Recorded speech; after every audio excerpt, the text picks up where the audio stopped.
Tu as entendu parler de Belzébul. Les gens t'ont appelé Belzébul.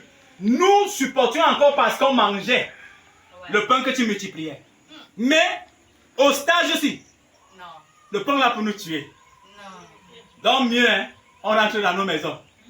La Bible déclare, ils se sont tous éloignés de Jésus. Ils ont tous rétrogradé. Ils ont rétrogradé.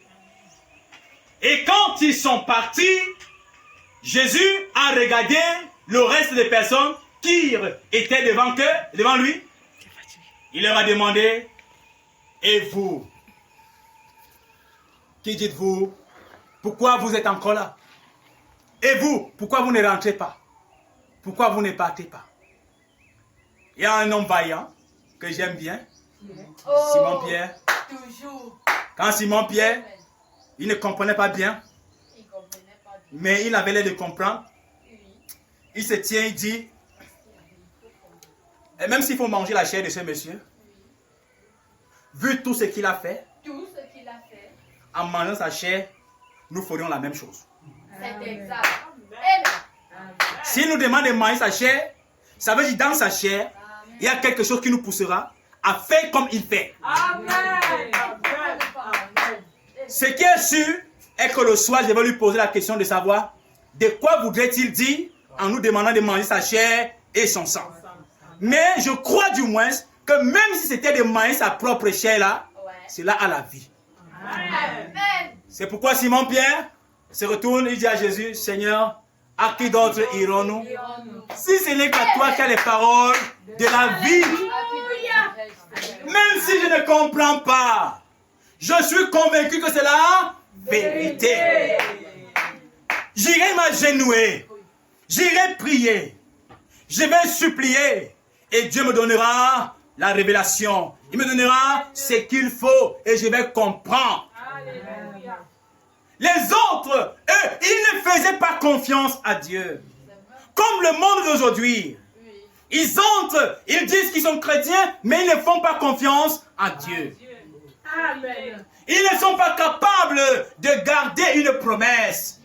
Dieu leur promet une chose, ils sont incapables de garder la promesse. Toujours en train de faire des choses qui ne glorifient pas le Seigneur.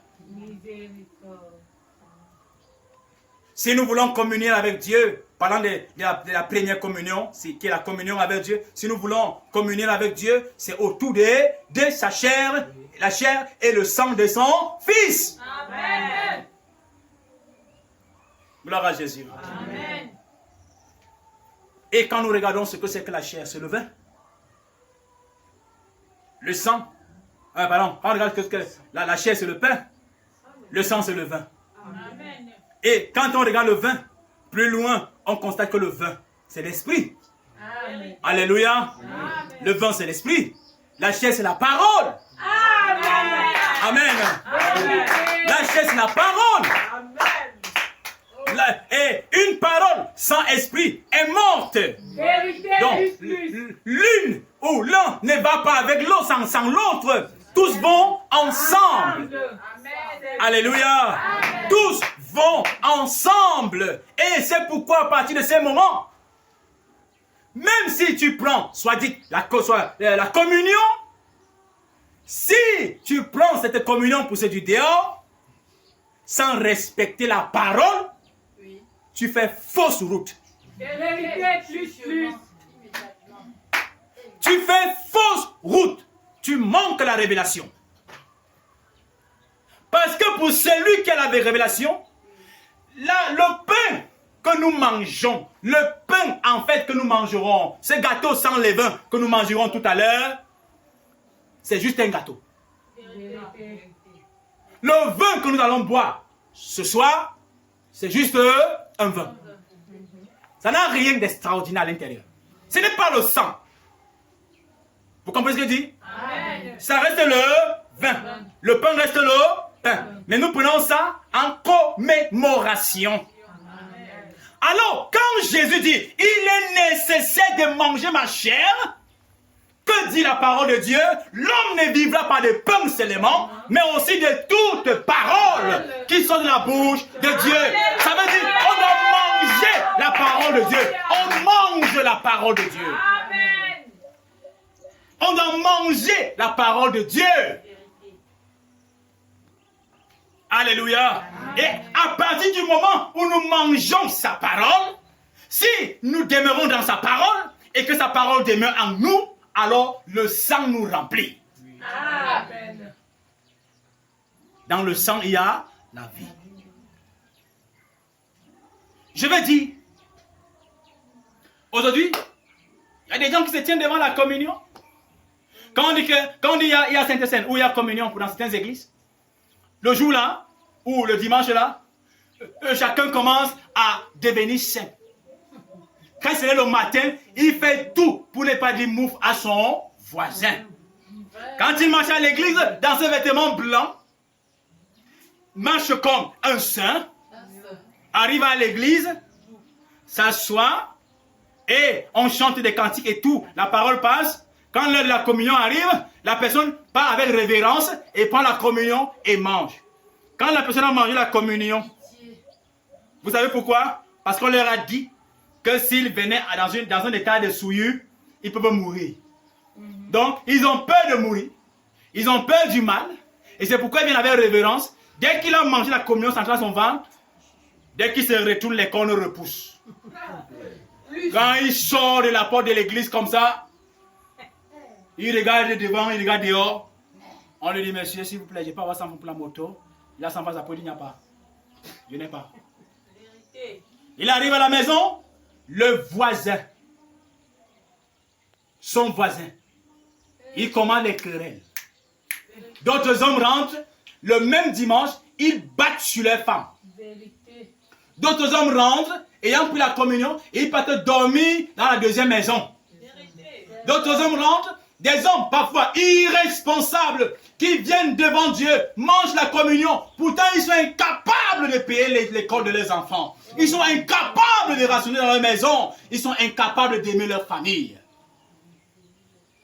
Le problème c'est quoi? Ils pensent que c'est le pain et le vin là qui a la vie. C'est faux. Mais c'est la parole de Dieu qui a la vie. Alléluia. Si ils consommaient la parole de Dieu, cette parole de Dieu va changer leur comportement. Amen. Ils ne mangent pas la parole de Dieu, mais ils mangent le pain. Maintenant, bien-aimés, pour nous qui avions compris, après avoir mangé la parole de Dieu, cette parole qui vient transformer notre être, nous pouvons maintenant nous rapprocher devant le pain et nous prenons le pain en mémoire. En mémoire. En nous souvenant que ce soir, il fut livré. Il fut livré. Et c'est pourquoi, pendant que toi, tel et tel, un tel, nous sommes rassemblés dans un commun accord, tout autour d'un même sujet, qui est la parole de Dieu en fait, croyant à la même parole, sans échange, sans hybrider, une parole qui n'est pas modifiée, une parole qui est propre dès le commencement. Quand nous sommes autour de cette parole, à partir de ce moment, Dieu vient couronner notre rassemblement. Alléluia. Dieu vient confirmer notre rassemblement. Et quand il confirme notre rassemblement, c'est à partir de ce moment que ce n'est pas le pain qui agit, sa présence agit. Au point où les maladies commencent à quitter les gens. Vérité. Au point où les gens commencent à guérir. C'est pourquoi, à partir de ce moment, quelqu'un peut être lépreux ou bien aveugle, et pendant qu'il prend la Sainte Seine, ses yeux s'ouvrent. Ses yeux ne s'ouvrent pas parce que le pain lui a ouvert les yeux, mais parce que la présence de Dieu au milieu des... Alléluia. La présence de Dieu au milieu des frères sérieux, au milieu des sœurs sérieux, a ouvert ses yeux. Vérité, que Dieu te bénisse. C'est ça la chose. Arrêtons de faire la religion. Des méchants, des sorciers, reconnus et réputés, prennent la Sainte Seine, la communion. Ils prennent la communion. Mais par contre, si le pain de vie, que dit Jésus? Que dit Jésus à la femme samaritaine? Vos pères ont mangé la manne dans le désert, ils sont morts. Mais moi, je suis un pain de vie. Amen. Celui qui me mange ne mourra pas. Il s'agit de la parole de Dieu. Il s'agit de la vérité. Et non des dogmes et des credos inventés par des hommes pour satisfaire leurs désirs. Et non cela. Gloire à Jésus. Amen. Parce qu'une doctrine, c'est la mort. Chaque doctrine équivaut à la mort. Jésus dit, c'est en vain que ce peuple m'honore, en enseignant les commandements qui sont les préceptes d'hommes. Amen. Amen. Mais vous devez savoir une chose. Ne suivez pas quelqu'un parce que vous avez entendu qu'il est pasteur, mais suivez quelqu'un parce qu'il garde les Écritures. Suivez quelqu'un qui garde la parole, même si il est pauvre. Suivez-le. Amen. Alléluia. Amen. Suivez-le parce que physiquement il est pauvre, mais il a en lui quelque chose qui peut vous donner le salut. Amen. Il vous donnera le salut. Ce qu'il mange, qui le produit la vie, il vous le donnera aussi. Et ça va produire la vie en vous. Amen. Les gens mangent le pain sans discerner. Ils viennent devant la table, ils donnent un certain respect à le pain fabriqué par certains boulangers. Ils donnent un respect au pain fabriqué par parfois des pasteurs, parfois par des diacres. Mais ils sont incapables de respecter la parole de Dieu, qui est le véritable pain de vie. Vérité. Le pain que les boulangers fabriquent, c'est un symbole. C'est un symbole. Vous comprenez? Amen. Même le pain de la Sainte Seine, c'est juste un symbole. Mais le vrai pain, c'est la parole. Amen. C'est cette parole que quand on la consomme, on vit. Amen. Quand tu la consommes, tu vis. C'est pourquoi on ne peut pas, bien aimé, consommer ce pain sans être attaché à Dieu. Amen. À Dieu. Je pouvais parler de ces trois différents types de communion, bien aimé, à cause de ce que le temps nous impartit, à cause de ce que on a passé le temps. Je vais chuter. Le peuple, les personnes qui formaient une foule derrière Jésus, une bande d'hypocrites, une bande de religieux. Chacun avait son intérêt derrière la tête. Ils ont levé la main qu'ils sont chrétiens, pourtant ils ont leurs intérêts. Alléluia. Amen. Ils ont leurs intérêts derrière la chose. Mais je vais vous dire une chose. Dieu ne les laissera pas comme ça. Il y a un temps d'épreuve. Un temps d'épreuve où Jésus dira aussi, si tu ne manges ma chair et mon sang. Il a fallu que Jésus sorte une parole difficile aux yeux des mondains, mais facile aux yeux des chrétiens. Amen. Pourquoi l'apôtre Paul aussi n'est pas parti? Parce que l'apôtre Paul, même s'il ne comprenait pas à l'instant, il faisait confiance à Dieu. Vérité.